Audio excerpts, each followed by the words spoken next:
recovering good. Um, we have pulled everything out the day after show, and I get my blood work done on the 5th. And then from there, we still won't touch anything for probably another like 12 weeks. Like, most of my growth season, I am going to be natural, which I'm very grateful about because I can gain size no problem. I don't use PEDs to get big. A lot of people have that misunderstanding of if you take PEDs, that's the only way you're going to grow and put size on. Not really. A lot of it is down to the diet and the way that you lift. For me, we only introduce low dose PEDs into my cut cycle, so I don't lose my size as we're in massive deficits. It's Okay. all just to retain size. So for me, I probably won't touch anything until we go back in on my cut cycle, which will probably be about 16 weeks. Okay. Hmm. Well, we got some guests. We got what's up, Miss Beefy? I saw you at the Arnold last year. Wanted to draw you at my booth, but you were speaking to someone. BC Voice, Next time, just get my attention. and he also congratulations, champ. And he says, did you get the judges' feedback? No, Yeah. I'm waiting. I did Oh, you submit got it. the okay. Oh, you didn't get the judges' feedback. I thought you Got did. the official. Oh, okay. I'm waiting for the like actual official judge that does my division because there was a panel of judges, but each division has a different one that will give you like the specific feedback. The promoter and a few of the people working the show, and then a few of the judges did say it was because I was too big and not as conditioned. That's why I placed. I want to know why I got pulled dead center and then Yeah, got placed. Like, tell me what the fuck happened backstage.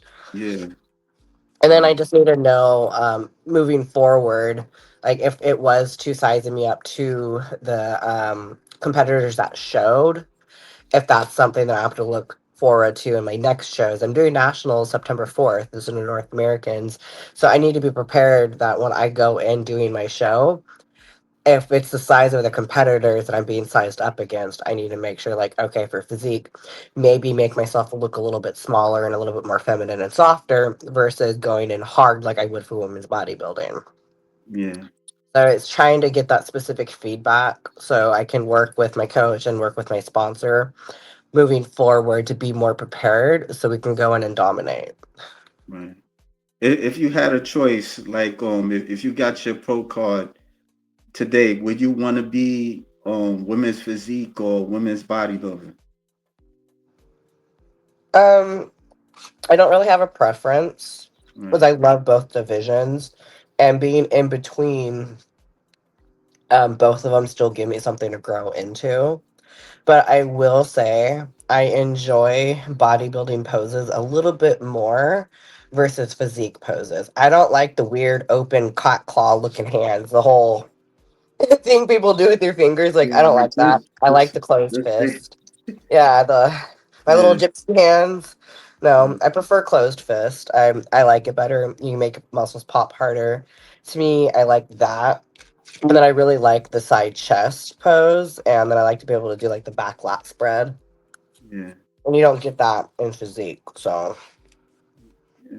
I know they had some other shows with NPC NPC shows. They had what they had. They had some shows, but I don't know if you're familiar with um what's her name? Drew Crenshaw. I did Crenshaw from sounds familiar. yeah, she I think she won a show. Yeah, and the names don't be coming to me like that, but I know her because I see her on Instagram a lot. So Okay. yeah. So was it hard was it hard like before competing? Was it hard for you to be in this condition? Like what was your workout like and your prep and all that type of stuff that you do? Um, that was pretty easy, pretty normal. I work out very hard, always have. So the workouts have never been the issue. Yeah, Before the heart attack and before the hormone issue, after I lost all the weight initially, I stayed pretty small, pretty lean, pretty conditioned. But I will say I am bigger than I was in my previous prep, but I was a lot more conditioned too. So I did enjoy that. I did gain some size, which was nice. I wouldn't say it's hard, but coming back again from being super heavy because of the health issues Yeah, and getting the weight off in such a short period of time, that's what wore me out. And that's what exhausted my body and stressed my body. And so towards the end, my body kind of like tapped out. My body wasn't wanting to lose any more weight. It wasn't wanting to drop anymore. It kind of just like hit a plateau because of how stressed it was. And because of that, I started getting my flare ups from my colitis, which was causing me to have the bloating and even more fatigued and exhaustion. So it was kind of fighting a never ending battle. And so I'm just happy that it's done so I can hit this reverse, kind of repair some things, get my hormones retested, make sure things are leveled back out, get to a good level. So as I grow and I keep the weight down, when we go back into the cutting phase, we hmm can hit that new low. We can get that look that we were trying to get this year, but we weren't able to achieve it because I don't have to stress my body as much anymore. yeah. So that's what I'm excited for. I got my new round of workouts, which, because we're in growth phase, they've been sucking. They're great workouts, but oh my lord, I am so sore. So sore from them. Well, yeah. I mean, you should be. hmm You should. Friday, I did glutes and hamstrings, and one workout in, literally just one of them in, I was literally walking like I was an 80-year-old lady needing a walker. Yeah. What workout was this? It's a specific type of walking lunges for glute and hamstrings, and I had to do Oh, yeah, two yeah. sets of 40 apiece body weight, and then I had to do two sets of 30 apiece weighted. And so I'm doing 50-pound dumbbells with those. They killed me. And then I had to go do my laying leg curls with four sets, two drop sets, and then a set of partials to failure. Mm, Those yeah, burned. Those burned so bad. yeah. And then it only got worse from there. And tomorrow is my leg day again with Bulgarian split squats. Yeah, I remember I tried to do those. That's not very easy. Like Mm-mm. it seemed like it's so much pressure on the knees, and I don't know. Like They're just not a fun one. They're literally a torture no, they device. not. They not. They're very not. Mm-mm. Yeah, I try to do because I got some weights, you know, right here at home, and I'll try to do it like on a table or something, a small table that I have, and trying to do that's a lot. Like just for your knees. hmm Nah, I can't. Nah, that's too much. They suck, and I have to. The way he does it is they are weighted, and it's like I have to do all of my sets and reps on one leg. Yeah, I can go to my next leg, so I'm like, I'm just gonna die tomorrow. yeah, Tomorrow's just Mary's death day. Like, we'll submit my obituary now because I'm gonna yeah. die. What time you got to get up for to do them? I have clients tomorrow. Oh, I have a client that I see at 5:30 in the morning. So I'll be up at 4 a.m. to do my check-ins, eat my breakfast, go train my client. Directly after training my client, her husband's getting another session, an hour-long session of body work. And then I'm going to try to go to the grocery store because then at 10 a.m. I have another client at my house for body work. And then after that, I think I'm done. I don't think anyone else is on my schedule for Monday. So around 11, I should be finishing up my day for work. So from around 5:30 to 11 is my work day. yeah. And then I should be able to relax, eat probably one or two more meals, and then I'll go to the gym probably around like 12:30, 1 o'clock, get my cardio in, and then just go obliterate my legs and come home and cry myself to sleep. Well, you like you do massage therapy like when you say Yeah. body work, right? Oh, okay. Yeah, it's deep tissue massage with cupping, body scraping, PNF style stretching, mobility work, sometimes a lot of like different type of PT rehab for injuries. I do a variety of different things. Business has been going pretty well with that. I Hmm. have a lot of clients that like I do body work on, but I also train them as well. So the girl I get to go see in the morning, I love her to death. She's one of my favorites. She's like a friend more than a client anymore. It's a husband and wife. I started doing their body work over a year ago. And then just over the time of working with them and getting to know them, and me being a very brutally honest person, she had chronic issues with her hip. And so I finally just told her my recommendations. And then she was asking me about all my credentials and, my education and stuff like that. She didn't realize all that I've done, all that I have, and all of the different facets of what I still do. And so she asked me one day, she's like, "What would it look like to just work with you for everything?" And I gave her a price. She was very happy with it. And we started with 3 days a week. She's lost probably over 15 pounds now, and she surpassed her goal weight in less than 3 months. And it was a weight that she had not seen in a long time, and now she's under it. So now we have a new goal. And because of that, we also finally jumped up to 5 days a week now because during my prep, getting ready to leave and take about 2 weeks off, I didn't want to set back her training. And so because of that, I offered her for like 2 weeks in a row, 5 day sessions. So we wouldn't miss any sessions. We would be caught up. And after doing it for 2 weeks, she really got accustomed to it. I got accustomed to it. I love seeing her every day. And so I had told her, I was like, "Oh, I'm going to miss training you 5 days a week." She's like, "Would that be something you would want to do?" And I said, "If you wanted to pay for it, because, it is a price jump." We went over the pricing and she's like, "Let's do it." So when I came back from show, um, which would have been Wednesday, I got back to work. We decided to go ahead and keep it going. So now I train her 5 days a week. She Hmm. gets her 2 sessions of body work. Her husband gets the whatever sessions he needs. I have another gal that I train. I do it illegally. I train her at Planet Fitness, and I'm not supposed to. But sue me, whatever. We Yeah. made it work. I'll throw in some pretend sets, okay? But I make it work. I train her, and then I do online training with clients still. I do online nutrition with clients still. And then I do my massage business, which it's mobile, but also they can come to me if they want.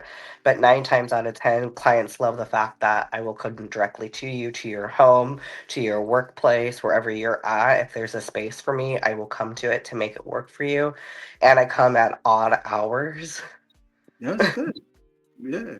Yeah. Yeah, my clients love it. I love the clients that I have. Like, honestly, I will say I don't have any clients that I do not like. Like, I love all my clients. They're all very down to earth people. We get along very well. We talk shit with each other. Like, it's fun. I love Yeah. it. Yeah. It seems like you having fun. Yeah. It's good to have a job that you can have fun. You know. I was told by my dad at a very young age, do something you love so it's never work. Unfortunately, it don't always be like that with everybody. Yeah, very true. I'm very fortunate to Yeah. find something that I'm very good at that I Yeah. actually love doing. Now, I don't like working for people. I do not like HR. I do not like having a boss. I am my own boss. No one else is going to tell me what to do and how to do it and when to do it. Fuck yourself. Yeah. I could Like, see you didn't really work that much to have you. yeah, no, I've worked tons of corporate jobs. I've Oh, worked okay. tons of Okay. jobs with higher up management. I've worked for school systems and school districts because I used to be a teacher. I used to Yeah. be a full on behaviorist. Like, I've worked some very high up jobs. Mhm. I don't like working for people. I like to have my own business, so I'm my own boss. So if I get mad at my damn self. I blame myself. No one else can blame me but me at this point. Yeah. You ever I thought set my about own hours. I can set my own criteria. I can tell a client, no, I don't want to see you. Like, right. I prefer that. You ever thought about having workers a little bit, like somebody Yeah, actually, I have. I've thought about because my job it's very labor intensive, and having all the injuries that I do, Mhm. I can only work up to 5 or 6 hours doing body work a day, and that's my cap. After that, I can train clients all day long because that's easy. But doing the physical labor of the actual massages, I can only do up to 6 hours. And so I've been thinking about what I wanted to do, and I was looking at like hosting training clinics and getting people trained to the way that I like it, have them be certified and credentialed, and then have my business umbrellaed out and contract them on with 1099, so it's not a W-2 at that time, and then just give them pretty much a contracted pay of like this is how much you make. Okay. I've thought about it, and at that point, I can service more of Indiana, not just the areas I service.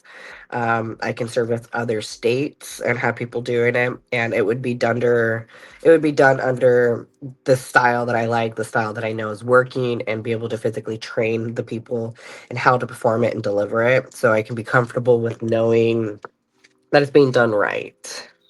All right.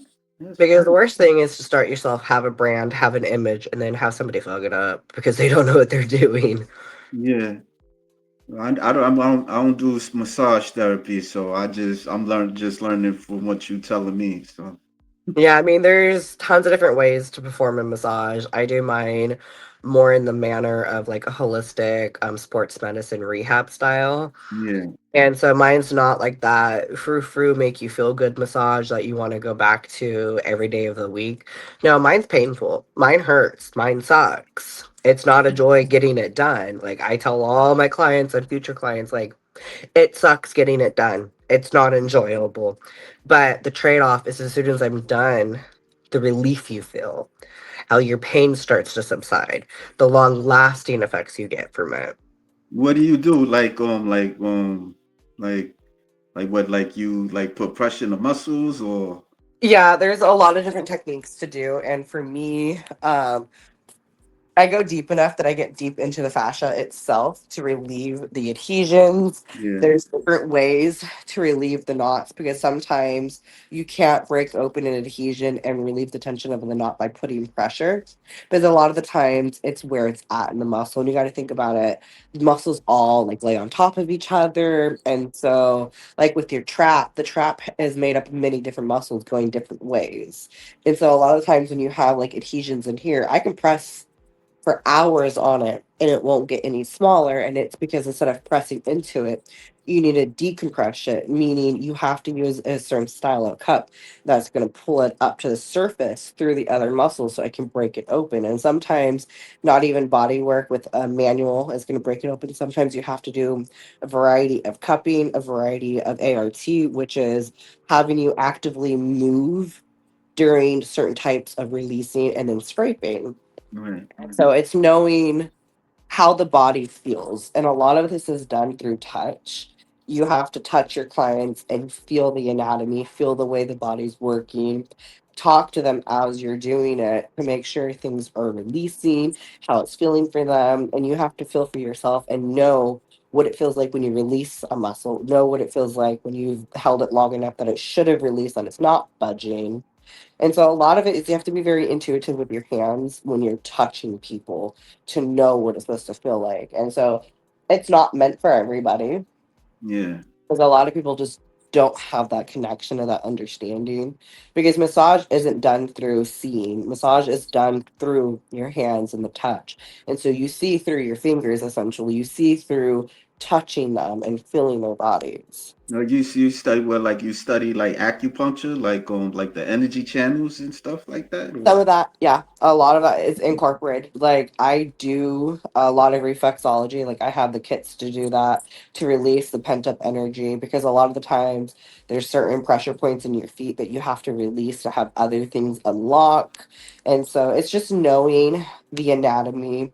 It's knowing how muscles move because your body is very synergistic. Your body is all connected. So it's Mhm. knowing through the channels of how everything is moving of how things can get pent up. And a lot of it, it's talking to your client, have